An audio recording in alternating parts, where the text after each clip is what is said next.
Hey guys, welcome back to the channel. Brian here with some movie reviews. I haven't really been watching a whole lot in the last month. I've been training and it's really draining me, so as you can see I'm pretty tired today. So I got 12 movies here to review for you guys. I'm just going to dive right on in. Some of them I really enjoyed, some of them are okay, and some of them were just bad. Um, so I'll start with mid-range here. I'm the only one that watched this. I watched this Wild Eye movie earlier on in the last month. It wasn't bad from after I learned a little bit about this movie. So this is called We Found Something. This is from 2022. It is 85 minutes. This was written, produced, and directed by Jesse Heisel. So let me do the synopsis here.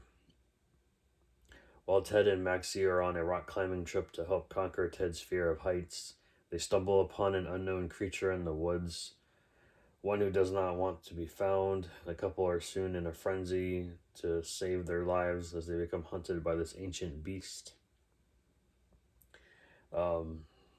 That's what they're supposed to make you think, but there's other things involved with that. So here's the back. So this creature here does not look like this creature here. So I'll give you that idea. So basically the guy just had an idea, made the film. Everything in here was pretty much, what's the word I'm trying to use here? They just made it up as they went along. So improv. They improv this whole movie, apparently, from my understanding. So, was it terrible? I've seen a lot worse from Wild Eye. I don't think it's going to make my shelf, though, but it's a cool premise. But, I don't know, the acting was kind of bad. The effects in here weren't great either, so I'll give them props for it to being, improv, but don't spend a lot on that. I didn't spend a lot on this, so I'm not mad at myself for that. Next one here, I watched the latest Paranormal Activity movie called Next of Kin. I just want to let you know this is hardly tied to the original series. It's just something new that they've done. It says it's the most terrifying. No, not really. Produced by Jason Blum and Oren Peli. That's probably your only, I guess, connection with the original, is produced by the original director. So this is a documentary.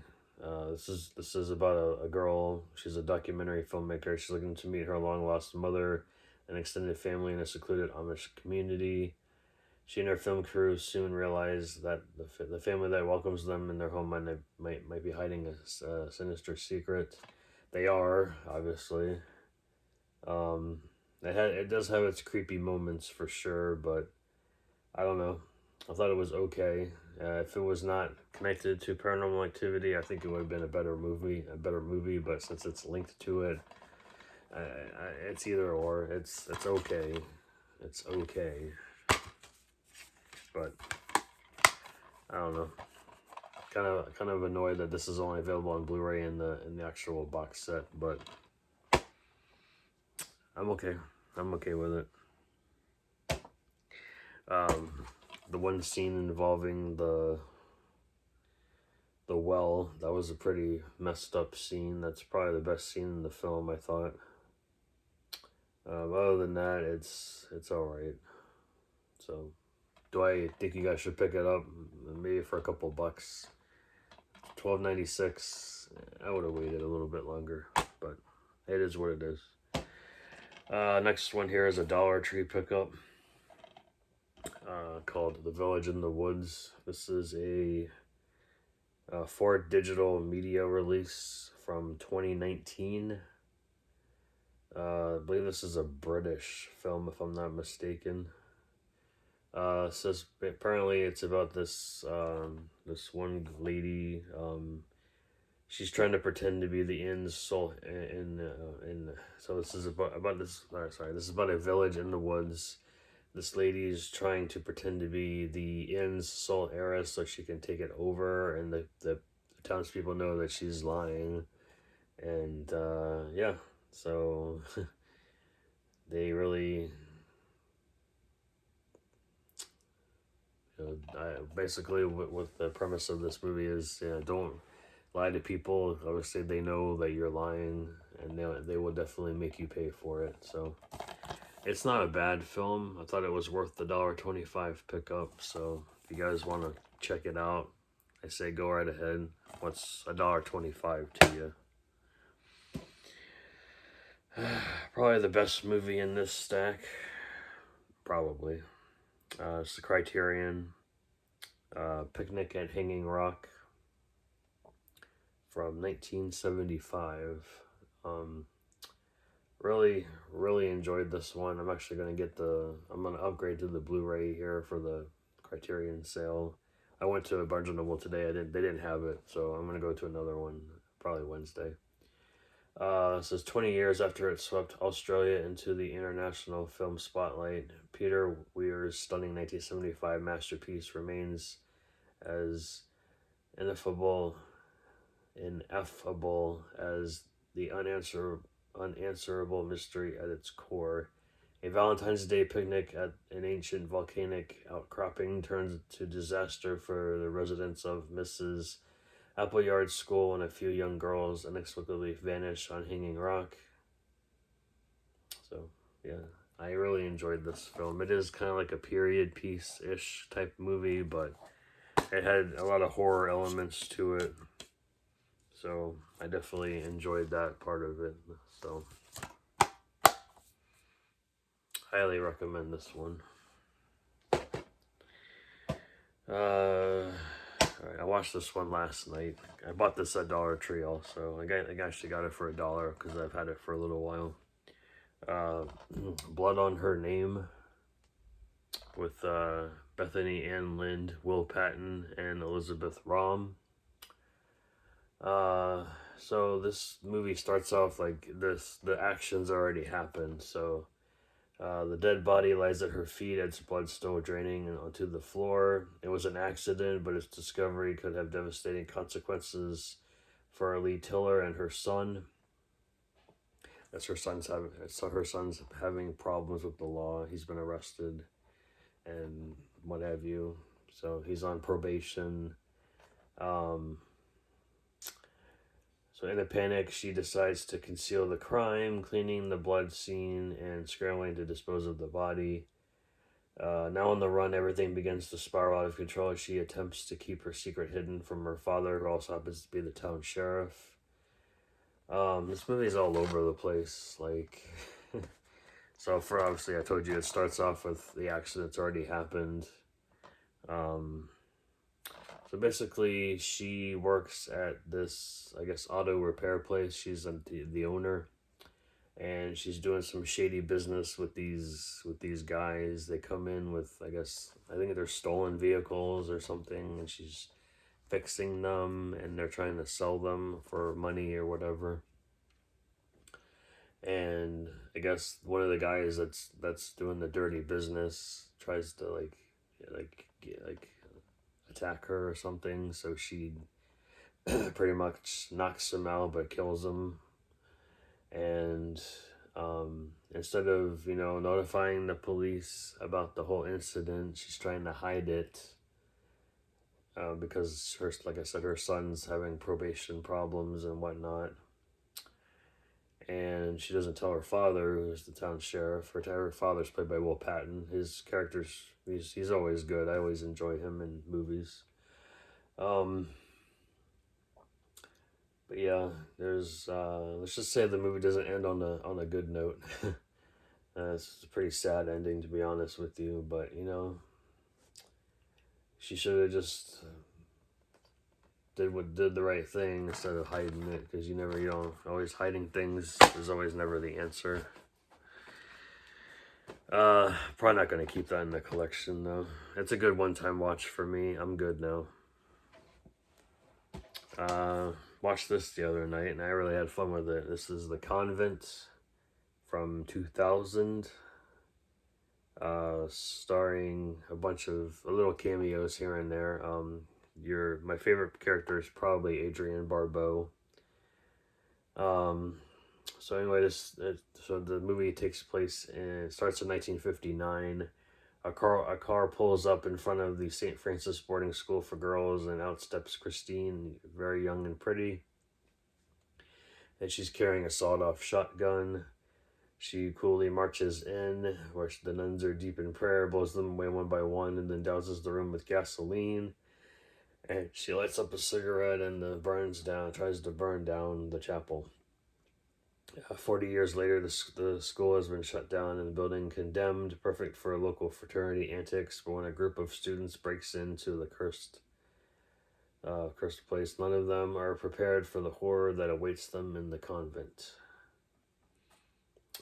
So that the girl that breaks in 40 years earlier, fast forward until 1999, that girl was Adrienne Barbeau's character. Basically, if you really think this movie's kind of like Night of the Demons without the Halloween vibe, that's what I got out of it anyway. There's a lot of demons involved with the nuns and everything. The cool thing about this movie, though, there's two cops in here that bust the kids for breaking into the place. You get Coolio, rest in peace, and Bill Moseley. So those are a cool little combination there. And then, of course, like I said, Adrienne Barbeau, she was a badass at the end of this movie. So that's what I probably liked most about this movie. The acting was okay. The effects were cool, though. Definitely enjoyed those. Directed by Mike Mendez. I'm not 100% on his other catalog, but definitely had fun with this one. I wish Lionsgate would release this on Blu-ray because you only have like a boring DVD here.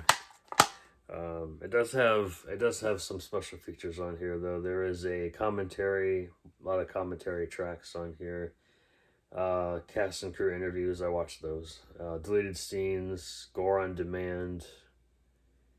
Other than that, it's just your basic stuff from the 2000s. So highly recommend that one. And the last DVD here that I have is a film that I actually watched in the theater when it came out earlier last month. I got the director and his wife, who's actually in the movie too. They both signed it for me. This is the Out There Halloween Mega Tape, also known as the WNUF Halloween Special Sequel.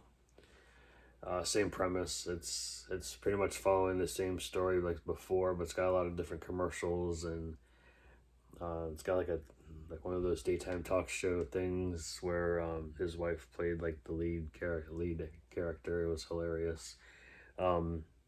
She actually signed it. She said, I don't know if you can read that. It says, "Be nice." That was like her tagline or her saying in the when she played the host for the TV show. And then Chris signed it as well. So definitely had fun with this one, guys. I showed this off before, but I put the sticker in here too, the WNUF TV 28 sticker. You get a little insert in here and then the disc as well. There is no Blu-ray for this. It's just on DVD. I don't know if they're going to get a Blu-ray for it. I would like them to, but that's not my call. So there's that. Alright, everything else here is Blu-ray. So I'm going to start with Flesh-Eating Mothers. This movie is ridiculous. It is hilariously bad. It's cheesy as hell. And it's Vinegar Syndrome. What more would you want, right? I really enjoyed this movie, though. We got some reverse artwork in here, too, though.